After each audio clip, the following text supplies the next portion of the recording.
They watched her be broken. And said nothing. 3 years later, she came back, not for revenge, not for apology. But to stand in front of them and tell the truth they couldn't hide from. This isn't a story about getting even. It's about becoming something they can't ignore. If you believe silence can be just as dangerous as action, hit subscribe, drop a like, and tell me in the comments. Would you have spoken up, or stayed quiet? Now let's begin the story. 6 months after the council findings, on a Tuesday morning that was unremarkable in every way she could see coming, Torque walked into the healer's hall. He did not have an appointment. He did not send word ahead. He came through the door the way he came through every door, which was at his full size and without apology for it, and he stood in the entrance and looked at the room and waited. Zara was at the preparation table with Vel, who was learning the correct proportion of the compound for joint inflammation, a lesson that required precision of measurement and repetition, and Zara had the particular awareness she always had when the hall received someone unexpected, that small adjustment of attention that never interrupted what she was doing but ran alongside it. She had felt his bond signature before he opened the door. She always felt who was coming now. She had stopped thinking of this as anything other than ordinary. She said to Vel, without looking up, "Finish the proportions on your own. Note what you observe. I will be a moment." Vel nodded, which was the nod of a 17-year-old who has been learning for 3 months and has developed the particular quiet confidence of someone who is discovering they are good at something real. Zara walked to the entrance. She and Torque looked at each other. She did not rush to fill the silence. She had learned that about him in the weeks since his bond had been dissolved, in the few times she had seen him across the settlement in passing, that he was a man who organized himself slowly and said things once and meant them exactly. Rushing his silence was the wrong approach, so she did not. He said, "I have been thinking for 6 months about what to say." She said, "All right." He said, "I have not found anything that is adequate." She said, "I know. There probably is not anything adequate. That is true of some things." He looked at her. The flat brown eyes were not exactly flat anymore, which was the thing she had noticed in passing and filed without comment. Not emotional in the way some people became when the loyalty bond was removed and the grief and guilt flooded in. Torque did not flood. He processed in the specific unhurried way of a man who is moving through something difficult in his own time and does not want to be helped across it. He said, "I want to tell you something that I have been honest with myself about for 6 months and that I have not said to anyone else." She waited. He said, "When I broke your hands, I was under the loyalty bond. I know that now. I know it changed what felt like conviction versus what was architecture installed without my consent. I know all of that is true. And I also know that the bond did not make me not feel the weight of it in the moment. I felt the weight of it. I felt that you were 19 and that you had done nothing wrong, and I felt the weight of what I was doing in my hands as I did it. The bond redirected my judgment about whether to stop. It did not take away my ability to feel the weight. Those are different things, and I have been honest with myself about the difference for 6 months, and I am not going to lie to you about it now." Zara held this. She did not respond immediately, because it was not the kind of thing you responded to immediately. She held it the way she had learned to hold the hard things, completely, letting them have their full weight without trying to reduce them. Then she said, "That is the most honest thing anyone has said to me since I came back." He said, "I did not come here for forgiveness. I do not think I am owed forgiveness, and I am not asking for it. I came here because you deserve to hear that specific truth from me specifically, and I was not willing to come until I could say it without using the bond as a wall between me and the full weight of it." She said, "I hear you." He said, "That is all I needed." He turned to go. He was at the door when she said, "Torque." He stopped. She said, "What you just said took more honesty than most wolves are capable of. I am not granting absolution because that is not mine to give and you are not asking for it. But I want you to know that what you just said is not nothing. It is something real, and I am going to hold it as something real." He was quiet for a moment. Then he nodded once, the specific nod of a man who has heard the thing he needed to hear without it being made softer than it was. He left. Vel had been studiously measuring proportions since the conversation began and had not looked up once, which was the correct and respectful thing, but when the door closed she looked up and said, with the directness that was one of her defining qualities, "Is that something you expected?" Zara said, "No." Vel said, "Are you all right?" Zara considered this question with the seriousness it deserved, because Vel had learned to ask serious questions in the 3 months they had been working together and deserved serious answers. She said, "Yes. I am. Show me your proportions." Marin Sok came to the healer's hall 6 weeks after Torque, on a Thursday evening when the hall was quiet and the last patient of the day had been seen and Zara was alone at the preparation table doing the inventory she did every Thursday, cataloging what had been used and what needed ordering and what was growing low in a way that required attention before it became a problem. Marin sat in the waiting chair near the entrance for a long time before she said anything. Zara knew she was there. She let her sit. When Marin spoke, her voice had a quality to it that Zara had not heard in it before, a quality she recognized through the bond space as the specific texture of a wall that has been maintained for so long the person maintaining it has started to understand that the wall is not protecting them anymore but is costing them something instead. She said, "I want to understand something." Zara set down her inventory work. Marin said, "The loyalty bond. What it actually was and what it was not. I need to understand the line precisely because I have been on the wrong side of it and I need to know exactly where it was." Zara said, "Ask me what you need to ask." Marin said, "The bond redirected my judgment when I was acting under direct alpha command. But I made choices outside direct command orders. Daily choices. I made a choice every day for 3 years not to go to the council and say what I knew. Was that the bond or was that me?" Zara felt the question settle in the room. It was the right question. It was the hardest question and Marin had arrived at it herself and was asking it directly, which meant she already knew something close to the answer and needed to hear it confirmed. She said, "The loyalty bond operated on direct alpha command. What you did or did not do on your own time, in the space between orders, that was you." Marin said, "Yes." Zara said, "It was not only you. The bond created a landscape in which not acting felt like the natural correct state.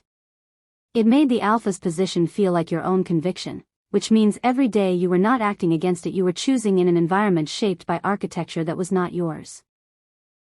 That is real and it matters. But it does not account for all of it." Marin said, "No. It does not." They sat in the quiet of the healer's hall. Marin said, "I have been coming to the waiting area for weeks. I have sat in that chair and left before anyone saw me, 4 times. I kept telling myself I would come back when I knew what to say." Zara said, "I know. I felt your bond signature outside the door." Marin looked at her. Something in her face shifted. Not breaking down. Marin was not the kind of person who broke down in the way of emotional collapse. But something behind the wall moved, a specific and private movement, the quality of a very strong person allowing themselves to be seen in a moment of real difficulty. She said, "I held you down." Zara said, "Yes."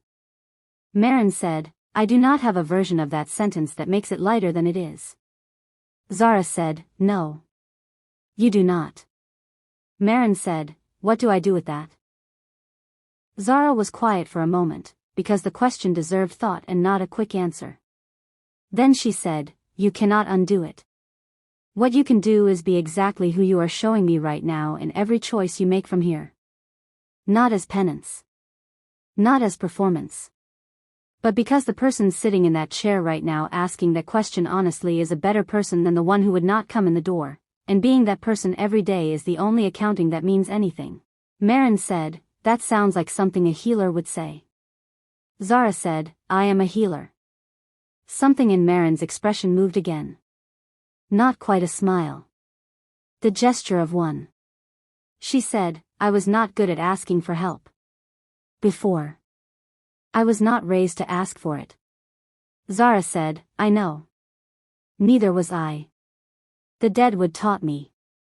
I had an old woman with white hair who essentially refused to let me not ask." Marin said, "Did it work?" Zara said, "Here I am.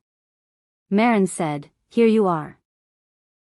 She left that evening and came back the following Thursday, and the Thursday after that, and the Thursdays became a quiet regular thing, not structured as formal sessions, not named as anything particular, just the specific value of an honest ongoing conversation between two people who owed each other a great deal of directness and were paying it. It was not easy. It was not supposed to be. Nothing real is. In the same period, the document Zara had begun writing in late winter became something larger than she had originally intended. She had started it as a practical text, a record of the deep healing techniques and the bond perception framework, the kind of thing a healer at another pack could use as a reference. She had been thinking of it as a manual. It was becoming something else. Sable had sent word from the Deadwood through the network of exiles and independent wolves who maintained informal communication across the territory, the same network that had carried information to the Duskfang library for years, that she was coming to visit. Zara had felt the word arrive 3 weeks before Sable arrived, felt it through the bond thread she still maintained with the Deadwood wolves, who were not her pack in the formal sense but were hers in the sense that the bond space made permanent. The connections she had built in the Deadwood did not end when she left. They stretched.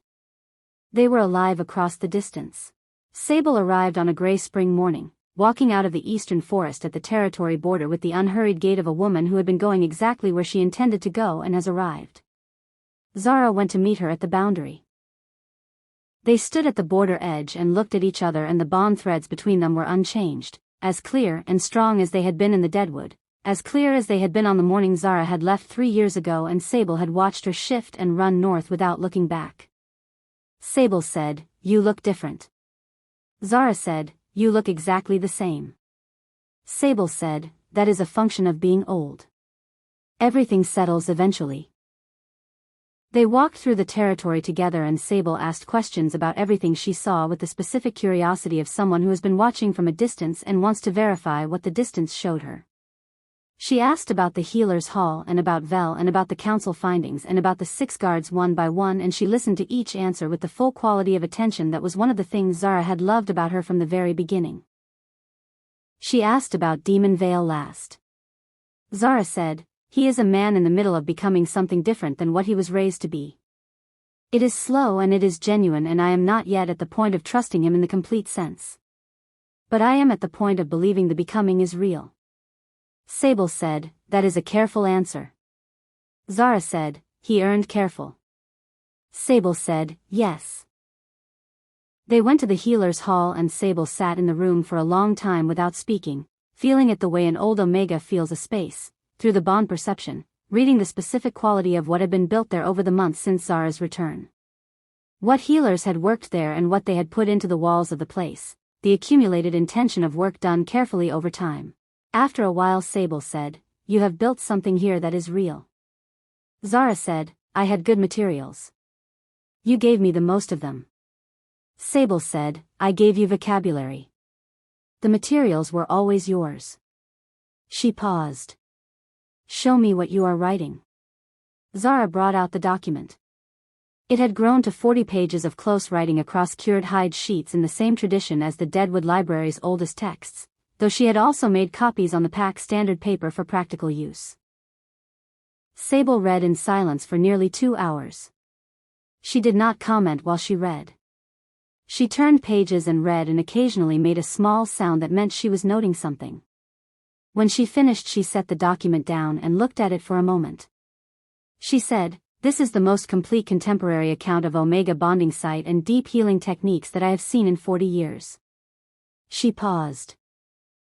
"I have been compiling what I know for 4 decades, and you have produced something in 6 months that in several places surpasses what I have." She looked at Zara. "Not because you are more gifted than me. Because you had something I did not have when I was building my knowledge." Zara said, "What?" Sable said, "A reason that was also a wound. The best knowledge is always personal.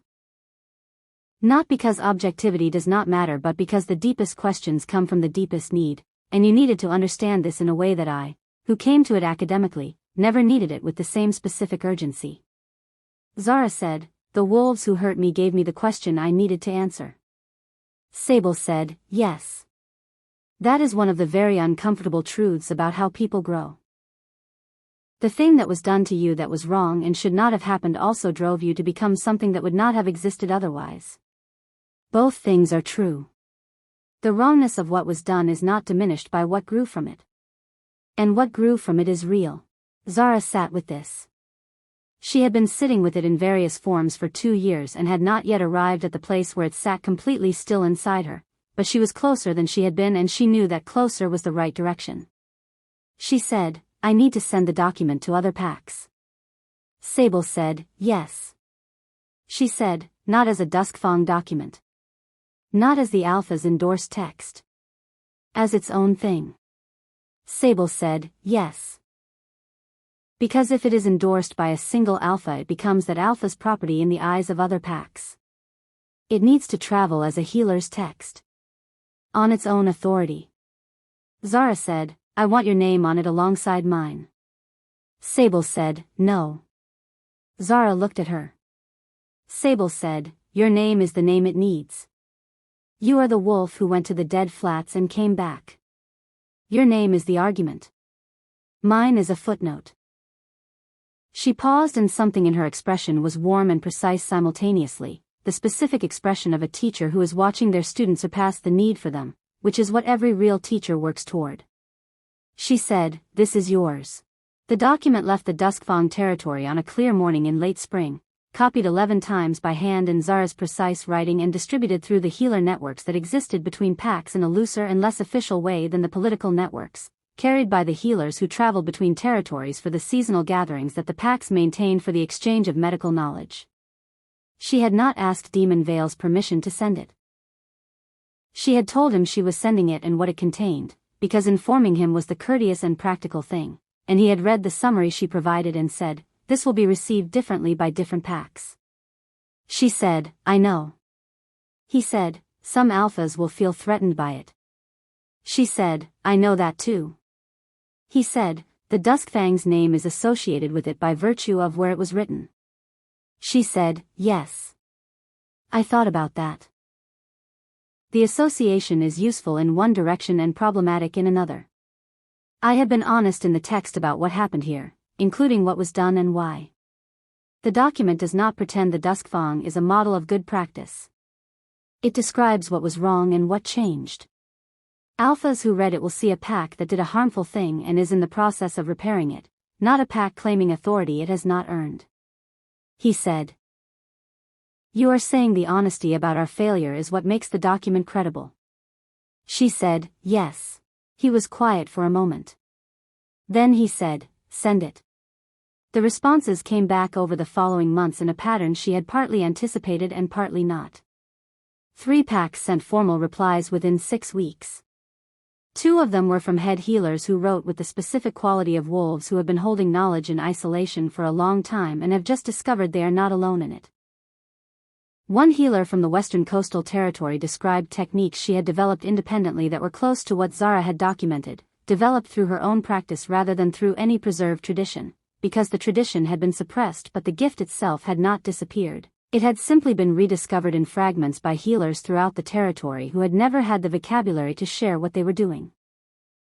That letter made Zara sit very still for a long time. She wrote back to all 3 within the week. The correspondence became something sustained, a network of healers across 3 territories who were now comparing notes and sharing practice in a way that none of them had had access to before, each one discovering that the isolated thing they thought they had been doing alone was in fact a part of something much larger and much older. The 4th response came from an Alpha. Not a hostile Alpha.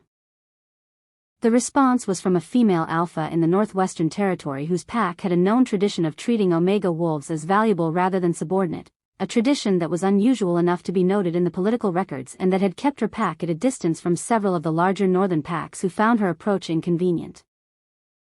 She wrote directly to Zara rather than to the Duskfang's formal channel, which was its own statement, and she said that the document was the most important thing she had received in her years as Alpha and asked if Zara would come to her territory to speak to her pack directly. Zara wrote back and said yes. The 5th response was the one she had been expecting and that she had prepared for. It came from an alpha in the Eastern Territory whose pack was known for rigid hierarchy and whose treatment of omegas was at the worst end of what was documented in the records.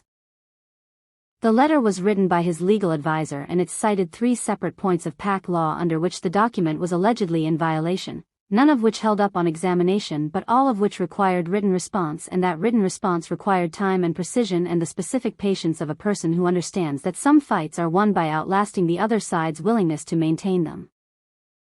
Zara drafted the legal response with the help of the pack council's records clerk, who had a meticulous knowledge of pack law precedent, and sent it. The response from the Eastern Alpha's advisor did not come. She had not expected it to. People who fight with procedural obstruction rarely follow through when the obstruction is met with equal precision.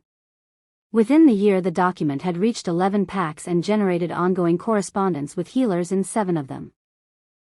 Vel had copied it herself by then, twice, and had begun adding her own notes in the margins, the notes of a student who is becoming a practitioner, who is testing the text against her own developing experience and finding places where it holds and places where her specific gift is slightly different from what the text describes and where those differences are themselves useful. Zara read the marginal notes with the specific feeling of a teacher seeing a student begin to add their own knowledge to the tradition rather than simply receiving it. She said to Vel one morning, "You know this text better than anyone except me." Vel said, with the flat precision she had developed as her characteristic register, "I have read it 23 times. Zara said, "Why 23? Vel said, "Because I stopped counting at 20 and then read it 3 more times." Zara said, "What do you find that is new each time?" Vel said, "My own responses change. The text does not change but what I bring to it does. So what I find is different even when the words are the same." Zara said, "Write that down. That observation is going in the second document." Vel said, "There is going to be a second document?" Zara said, "There is going to be a second document and you are going to write half of it." Vel was quiet for a moment with the quality of someone whose understanding of what the next years of their life look like has just been significantly revised. She said, "All right." She said, "I will need more ink." The visit to the Northwestern Territory happened in late summer. Zara went alone. She had thought about whether to bring Vel and decided against it, not because the experience would not have been valuable for Vel but because this first trip needed to be exactly what it was, one wolf carrying one document into a new territory to speak plainly about what she knew and what she had learned and what was still being built. Bringing an apprentice would have made it about the school she was building. This was about the knowledge itself. The Northwestern Alpha, whose name was Kira, met her at the territory border herself. This was a specific and deliberate gesture that Zara read accurately as the statement it was, "You are arriving as a peer, not as a petitioner." Kira was perhaps 40, with the particular quality of a wolf who had been alpha for a long time without allowing the position to calcify her, still curious, still willing to be surprised, with dark eyes that read the bond space the way Zara's always had, with the attentive precision of a good healer even though her role was political. Kira said, within the first hour of their meeting, "You are younger than I expected." Zara said, "I am told that frequently. I am not sure what the expectation was." Kira said, "Someone who wrote that document seemed to have lived longer. Not longer in years. Longer in a different sense." Zara said, "I lived 3 years on the dead flats and in the deadwood before I came home. That might account for it." Kira looked at her. The dark eyes were direct and made no pretense of not seeing exactly what they were seeing. She said, "I need to ask you something and I need you to answer honestly even if the honest answer is complicated." Zara said, "That is the only way I answer." Kira said, "Is the Duskfang Alpha on a genuine path of change or is this document a political positioning?" Zara said, "I cannot speak to what he will be in 5 years. I can tell you what I have observed in the year since I returned, which is a man doing the hard and uncomfortable work of becoming different in ways that cost him something real. Whether that persists is not something I can guarantee. What I can tell you is that the document existed before he endorsed it and will exist after however his path goes. The knowledge does not depend on his authority and I was careful to ensure that from the beginning." Kira said, "The document stands on its own." Zara said, "It stands on the work." It stands on what wolves with this gift have been doing for centuries without being able to name it.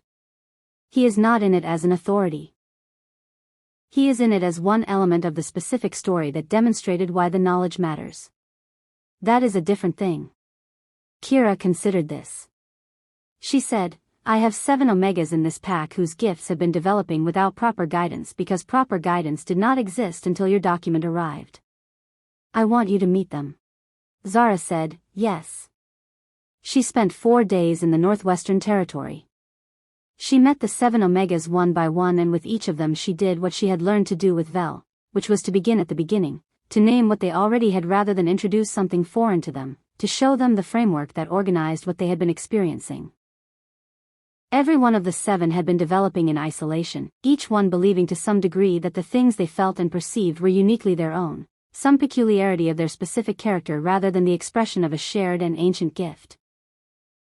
One of them, a male Omega of about 30 who had spent his entire adult life as a border scout because his ability to feel pack bond signatures at great range made him extraordinarily good at detecting territory incursions, looked at her on the second day of their work together and said, I always thought I was simply very good at my job. I did not understand that what I was very good at was a thing that had a name and a history. Zara said, the name and the history were suppressed. The gift was not. It kept expressing itself through whatever channels were available. You used it in scouting because scouting was where it was useful and scouting was what you were given. He said, what would I have done with it if it had been named earlier? She said, that is a question I cannot answer. I can tell you what you can do with it now. He said, tell me. She did. She spent the rest of that day telling him, and the next morning, and by the time she left the Northwestern Territory she had begun something that was not yet large enough to have a name but that had the specific quality of something that is going to have a name eventually because it is real and growing and filling a need that has always existed. On the road home she ran for 2 hours in her wolf form through the forest at the territory border, not urgently, not away from anything or toward anything in particular. Just in the specific way of a wolf who needs the body's knowledge after the mind has been working very hard, the old clean speed that had always been hers. The way the land moved underneath her and the air went liquid and the thinking simplified into the pure present of motion. She ran until she felt finished. Then she shifted and walked the last hour back to the Duskfang territory in the evening light. 1 year after Zara's return, Demon Vale asked to meet her in the council room. Not the formal council room where the official sessions were held, but the small adjacent room where he held his working meetings. The room with the maps on the walls and the old oak table with the water rings from 100 years of councils drinking from heavy mugs. It was the room where real things were discussed rather than announced. She came at the appointed time and he was already there, seated at the table with documents open in front of him, and he poured water from the heavy jug without being asked and she sat across from him and they were quiet for a moment in the way they had learned to be quiet together over the preceding year, which was not uncomfortable. He said, I want to tell you what I have been thinking about for the past month. She said, all right. He said, the loyalty bond system. I have been going back through everything I know about why my father implemented it and why his father implemented it before that, and I want to be honest with you about what I found because I think you deserve the full accounting even though the full accounting makes the veil line look worse than the partial accounting did. She said, tell me. He said, it was not originally implemented for pack security. The story that was passed down to me was that it was a security measure developed in a period of territorial conflict, that it ensured the guards' loyalty during a vulnerable period and became standard practice. That story is not accurate. I found the original council records from my great-grandfather's time. The loyalty bond system was implemented specifically in response to a guard who refused a direct alpha command. Not a command that threatened the pack. A command to exile a wolf the alpha wanted removed. The guard refused on conscience grounds. My great-grandfather implemented the bond system the following season. The room was quiet. She said, the system was built specifically to prevent conscience-based refusal.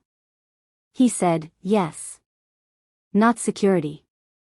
Compliance. The security story was the version that made it sound reasonable enough to continue for 3 generations. She was very still. She said, the guard who refused. What happened to him? Demon said, he was exiled. She said, And the wolf he refused to exile? Demon said, also eventually exiled. My great-grandfather found another method. She said, so the system was built to prevent exactly what Cass Vare almost did on the morning they came to the healer's hall.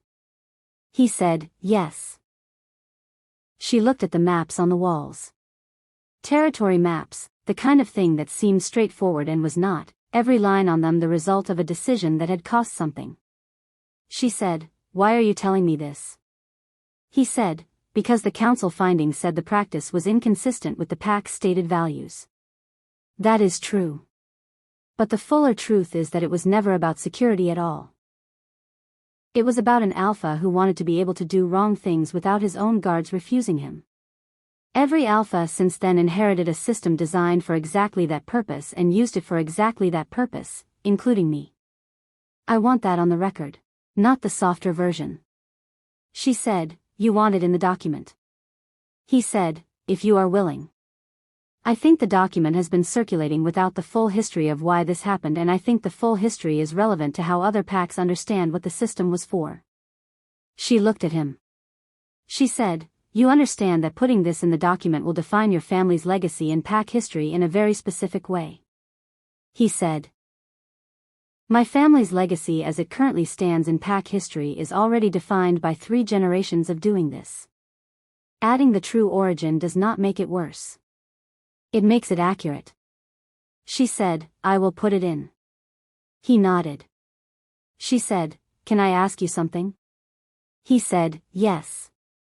She said, why did you exile me specifically? You have told the assembly that you were afraid of what I knew. But I need to understand why the fear came out as exile rather than as a conversation. You knew me. You had seen me work in the healer's hall for years. You knew what I was. He was quiet for a long time. Long enough that she thought he might not answer. Then he said, because a conversation with you would have required me to admit that the thing I was afraid of knowing was wrong. And I was not ready to know that. An exile requires me to admit nothing. It is an exercise of authority, not an admission. I chose the option that let me keep not knowing. She said. That is also the most honest answer anyone has given me about this. He said, I have been working on honesty. Your standard is very high and living near it has been instructive. The corner of her mouth moved. Not quite a smile. The gesture of one. She said, the council finding called what you did a departure from evidentiary standards. What you just told me is the accurate version. He said, yes. And I am done with the inaccurate version. They sat with the truth of that in the small working room with the map-covered walls and the water-ring table, and outside the window the settlement went about its day in the particular way of a community that is not yet everything it should be and is in the process of becoming more. The second document was begun that autumn. Zara and Vel worked on it together, which meant that some days it was primarily Zara's voice and some days it was primarily Vel's voice, and most days it was both voices talking to each other on the page, which was a form that neither of them had planned but which turned out to be exactly right for what they were trying to do. The first document had been a text about technique and history. The second was a text about the living practice, about what it felt like to develop the bonding site from the inside, about the specific confusions and the specific clarities and the things that no established vocabulary yet existed for because the practice had been suppressed for long enough that the vocabulary had been lost. Vel wrote a passage in the third week that Zara read 3 times and then sat down and looked at for a while. The passage said, for most of my life I believed that what I felt when I was near other wolves was a kind of problem. A sensitivity that made everything too loud. An inability to not notice things I had not been given permission to notice. I thought being an Omega meant being broken in a specific way that nobody wanted to talk about. I know now that what I was feeling was the bond space. The connections between wolves that are always present and always moving and that carry more information about the truth of what is happening in any given moment than anything said out loud. What I had was not a problem. It was a perception. I had just never been taught to use it. The difference between a gift and a burden is the vocabulary you have for it. Zara said to Vel, this is going in as written. Vel said, I can revise it if you think it needs more precision. Zara said, it has exactly the precision it needs. It is true. Write more like it. Vel wrote more like it. The second document grew through the autumn and into the winter and became something neither of them had been able to fully picture at the start, which was the usual thing with real work, and it was the first piece of writing that Zara had produced that was not primarily about what had been taken away and what had been rebuilt but about what was actually there, the thing itself, the gift and the practice and the living reality of what it was to be an Omega wolf in full possession of what she was. Sable received a copy in midwinter through the Exile Network and wrote back in her dry scholar's hand 3 sentences. This is better than the first one. The young one has a voice. Send more. Zara read the letter to Vel. Vel said, Who is Sable? Zara said, The wolf who saved my life and taught me everything. I will introduce you in spring. She said your voice was worth something. Vel said, A wolf I have never met said my voice was worth something. Zara said. In Sable's register that is the equivalent of a standing ovation. Write more. 2 years after Zara's return, on a morning in early spring when the Duskfang settlement smelled of new mud and wood smoke and the particular green sharpness of the first growth, the pack held its annual gathering. The annual gathering was the oldest tradition the Duskfang maintained, older than the pack hall, older than the territory's current boundaries, a celebration and an accounting simultaneously, the day when the pack took stock of what the year had been and what the year ahead required, when new members were formally welcomed and losses were formally acknowledged and the bonds between wolves were renewed in the oldest way, through presence and shared space and the simple gathered warmth of 200 wolves who were choosing to be part of something together. Zara had not attended the annual gathering in the 3 years of her exile. She had attended the one in her first year back at a careful distance, still finding the shape of her place in the pack, still calibrating the distance between herself and the community that had watched her be exiled in silence. She had attended the second with less distance and more presence. This year she was leading part of it. It was Demon's idea and she had thought about it for 2 weeks before agreeing, because agreeing required her to be honest about the fact that she was ready for it. And being honest about readiness required being honest about the specific piece of the exile that had been the longest to work through, the piece that was not about the guards or the alpha or the forced bonds or the fraudulent accusation, but about the 200 wolves who had stood in the rain and said nothing. She had been honest about this with Isara over the winter. She had said, The ones I am least resolved about are the pack. Not the 6. Not Demon. The pack. 200 wolves who watched and said nothing and went home and continued their lives and told themselves they had not done anything, because not doing something is always the easier position to maintain. Isara had said, yes. Zara had said, I know the mechanisms.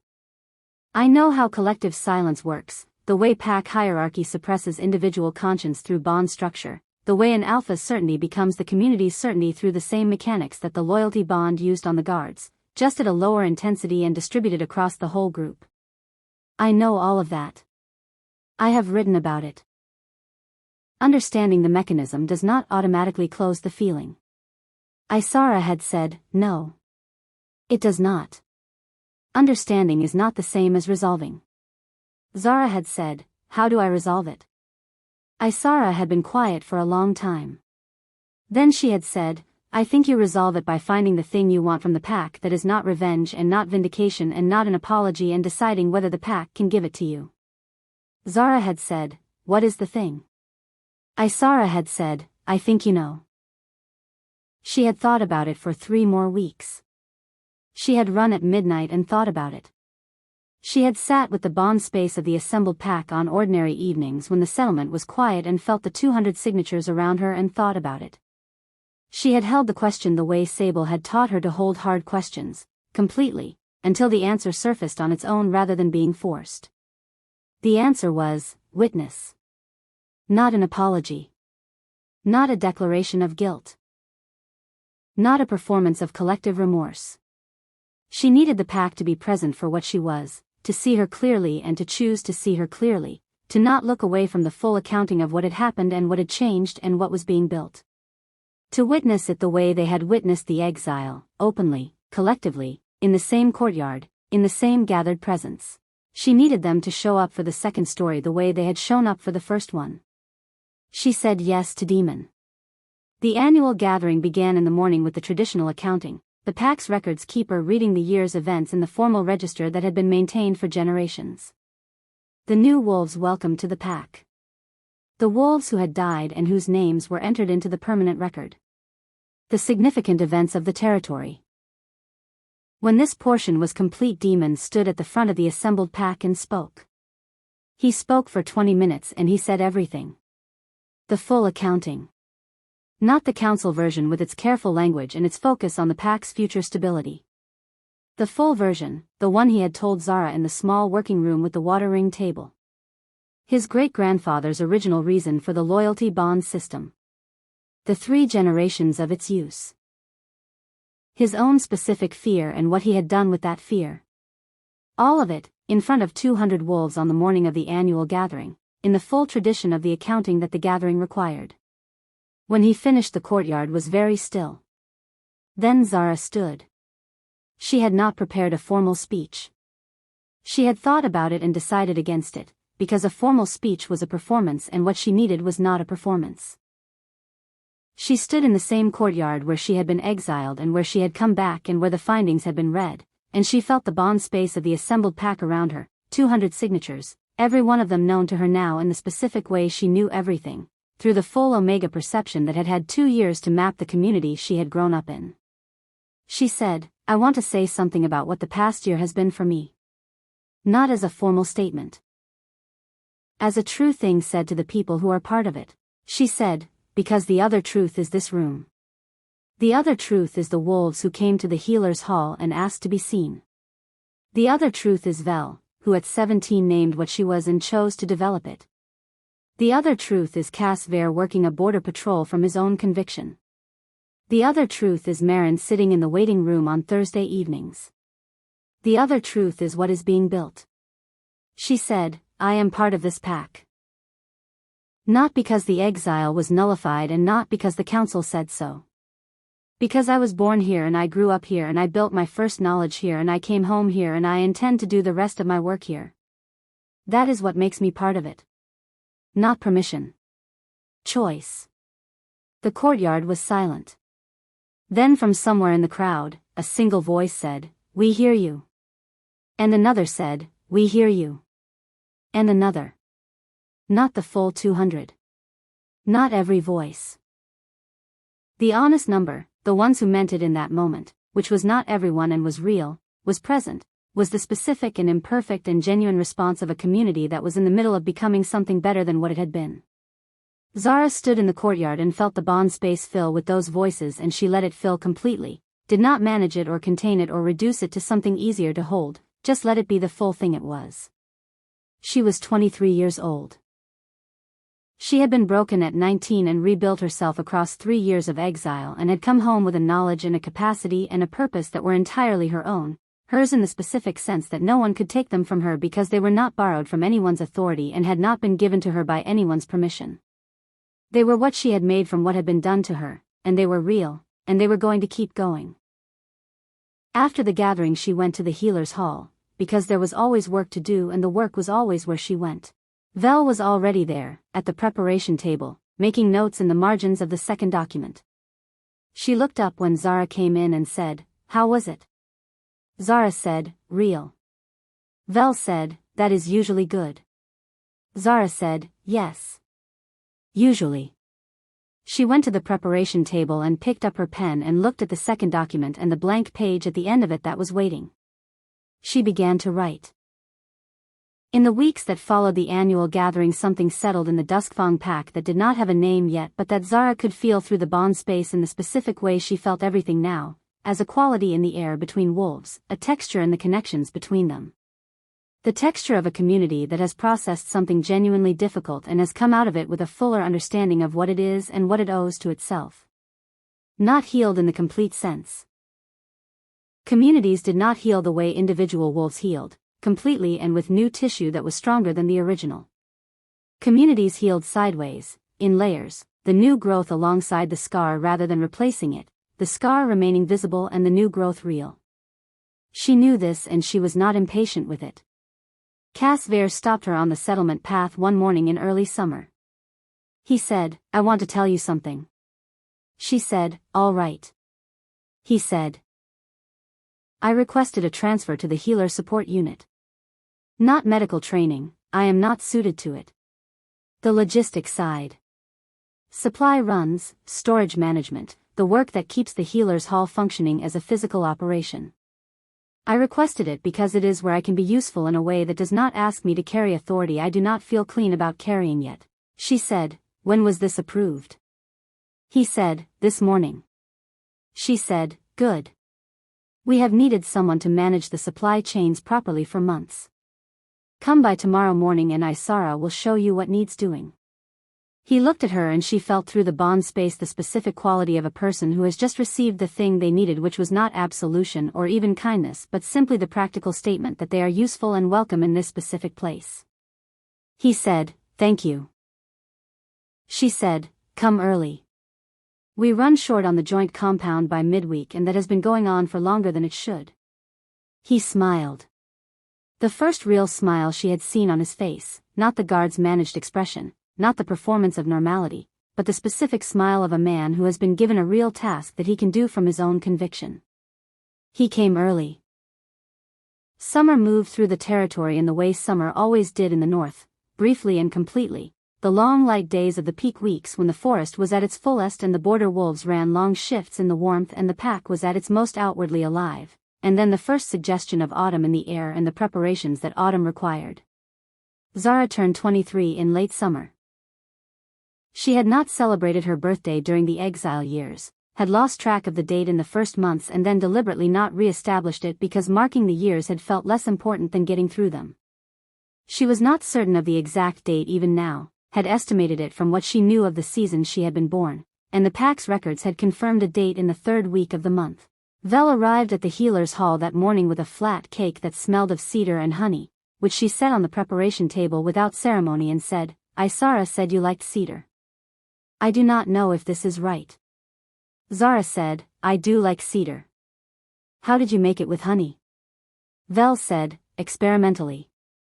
There was a great deal of trial and error. Zara arrived 20 minutes later with the pack's best winter tea, which she had been keeping for a specific occasion, she said, without specifying what the occasion had been meant to be. Dav, the old healer from the Deadwood, arrived in the early afternoon. He had been traveling between the Deadwood and the Duskfang territory more frequently since Zara's return, a journey he made in his wolf form and which took 3 days each way but which he undertook without complaint because he said the work at the healer's hall was worth the travel and the travel was good for keeping his joints mobile. He sat at the preparation table and ate cedar cake and said, you are 23. Zara said, approximately. He said, when I was 23 I was beginning my second year of healer training and I had not yet done anything that mattered. He paused.